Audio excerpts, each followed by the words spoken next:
Bonjour à tous, ravi de vous retrouver sur Être au Cœur. Allez, première question. Question numéro 1. À ton avis, pourquoi méditer quotidiennement ou le plus régulièrement possible est-il une nécessité, particulièrement de nos jours? Merci pour cette question. Alors, pour moi en tout cas, et dans l'expérience que j'en ai, pourquoi méditer? Parce que déjà, méditer, ça relie, en tout cas, en ce qui me concerne, ça me relie à ce que je suis profondément. Ça m'aide à rester aligné, ancré, à être dans le ressenti, à être dans mon ressenti, le ressenti de mon corps. Ça m'aide aussi dans toutes les étapes de ma vie. Et lorsque, du coup, j'ai l'impression qu'il y a une tempête autour de moi, ça m'aide justement à garder l'équilibre par rapport à cette tempête et avoir une perception parfois plus à l'extérieur de la tempête. Et donc, du coup, d'avoir d'être plus harmonieux par rapport à ce qui va se produire vis-à-vis de l'extérieur, en tout cas. Donc, déjà, ça, c'est la première chose. Et pourquoi ça me paraît une nécessité aujourd'hui ? Parce qu'aujourd'hui, il y a beaucoup de tempêtes dans le monde qui nous entoure. Je dis ça en riant, mais c'est parce que l'humour, c'est bon aussi. Et du coup, ça permet, je pense, je trouve en tout cas personnellement, que ça permet de rester justement aligné, centré sur ce qu'on a envie de faire. Ça permet de faire émerger aussi des idées, de voir les choses sous un autre angle. La méditation, en tout cas, c'est ce que ça m'apporte, c'est ce qu'elle m'apporte au quotidien. Voilà. Bien, bonjour à tout le monde. Allez, à toi de tirer. La numéro 3. Numéro 3 pour Stéphane. Que tu fais quand tu as un coup de blues, Stéphane? Eh bien, déjà, j'ai appris à déjà vivre l'émotion en question. Je ne fuis plus. Pendant très longtemps, je fuyais dans les paradis artificiels, tout ce qui était alcool, drogue et compagnie, et je refusais de regarder en face le problème et de le traiter. Un peu comme si je voulais laisser de côté la vaisselle et que j'avais pas envie d'y mettre les mains. Mais au bout d'un moment, on n'a plus vraiment envie d'y mettre les mains quand il y en a trop dans l'évier. Et donc, maintenant, ce que je fais, j'accueille l'émotion, je la reconnais et je tente de la traverser du mieux que je peux. Je sais que je suis pas toujours des plus agréables et que je suis un peu bougon et qu'autour de moi, ça peut avoir un impact. Et puis, je fais un peu avec. Un bon moyen pour moi, c'est d'aller bricoler ou d'aller faire du bois. En fait, m'occuper le corps et me défouler physiquement, ça me calme et ça permet d'extérioriser les parties un peu sombres qui me plaisent pas trop. Et il y a aussi une autre technique, c'est j'aime bien aussi aller me balader dans la nature. C'est bien pour vider les poubelles et puis se recharger et refaire le plein d'harmonie.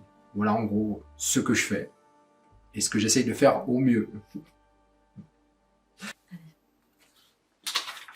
Question numéro 2. Quels sont les avantages et tes ressentis vis-à-vis de ta pratique méditative quotidienne?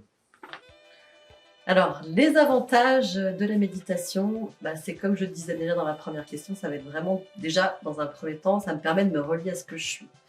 Mais aussi, ça me permet une ouverture vers l'autre. Parce que du coup, comme je suis plus harmonieuse grâce à la méditation, que je me sens en tout cas plus à l'intérieur de moi, ça me permet d'avoir des perceptions différentes vis-à-vis de ceux qui m'entourent. Et du coup, j'ai l'impression, en tout cas, que ça me montre, par exemple, quand il y a un conflit ou quand je suis face à une difficulté avec une personne, ça me permet de rester quand même relativement calme et du coup, la personne en face de moi va se réharmoniser ou voilà, être encore, en tout cas, sur un ton plus calme quand il y a une dispute ou autre. Donc déjà, ça, c'est la première chose. Et pour moi, les avantages, ils sont pour le corps, ils sont pour l'état de santé, ils sont pour l'ancrage, ils sont pour vraiment la globalité de tous nos plans, que ce soit physique, psychique ou émotionnel. Je trouve que ça équilibre bien, et même énergétique, je dirais, ça équilibre bien tous les plans, en fait, par lesquels nous sommes faits. Alors ouais, mon ressenti, ça va être vraiment un bien-être global quand je médite, en tout cas. Quand je suis dans une méditation, je travaille énormément avec la respiration. Je fais des méditations différentes en fonction des jours et de ce qui m'appelle, en fonction de ce qui m'arrive aussi. Et donc, je vais beaucoup travailler avec la respiration. Et ensuite, souvent, je fais des méditations qui permettent un voyage, des visualisations. Et du coup, en fonction de ce que je vise, je vais ou accéder à des réponses, à donc ouvrir mon champ de conscience, ou en effet, ça va m'amener à un équilibre, à un apaisement, même parfois sur des douleurs. Donc c'est vraiment ce que je peux ressentir au quotidien. Moi, je médite tous les jours de toute façon, entre 20 minutes et 45 minutes selon les jours. Voilà. Donc la question numéro 4. Allez, question numéro 4, Steph. Et quand t'as pas le temps, tu fais comment pour méditer?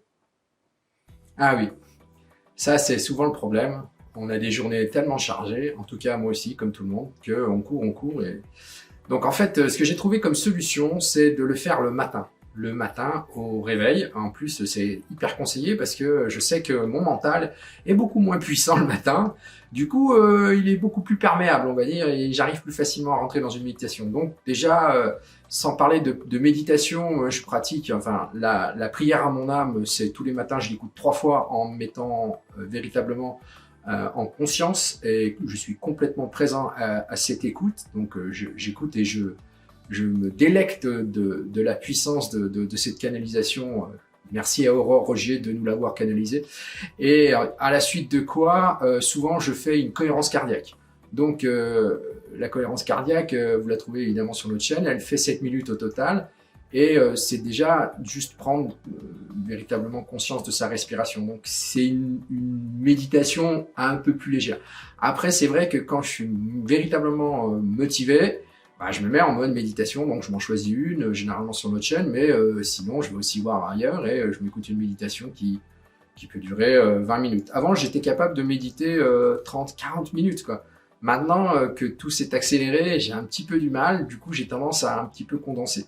Mais je me suis un petit peu botté les fesses suite au rendez-vous qu'on a fait avec la chamane qu'on a vue. Il m'a été conseillé de méditer tous les jours, chose que je ne faisais pas systématiquement tous les jours. Donc depuis, je me suis remotivé, reboosté. Et comme je dis, je le fais le matin de bonne heure. Comme ça, c'est beaucoup plus facile à faire. Et par rapport à ta pratique, tu conseillerais combien de temps de méditation par jour? Moi, je conseillerais dans un premier temps, au début, 5-7 minutes de méditation. On n'est pas obligé de faire long, pourvu qu'on soit véritablement dans une pratique de qualité. C'est-à-dire, on pense à rien d'autre et on ne fait que ça. Et je dirais aussi, ce qui est important avant de commencer une méditation, c'est véritablement, j'aime à faire cette comparaison, c'est le carburant de notre fusée méditation, c'est la respiration oxygénée. Notre corps et toutes nos cellules ont énormément besoin d'oxygène. Donc en suroxygénant, on va apporter tout ce qu'il faut à notre corps et du coup, on aura tout ce qu'il faut pour pratiquer une bonne méditation.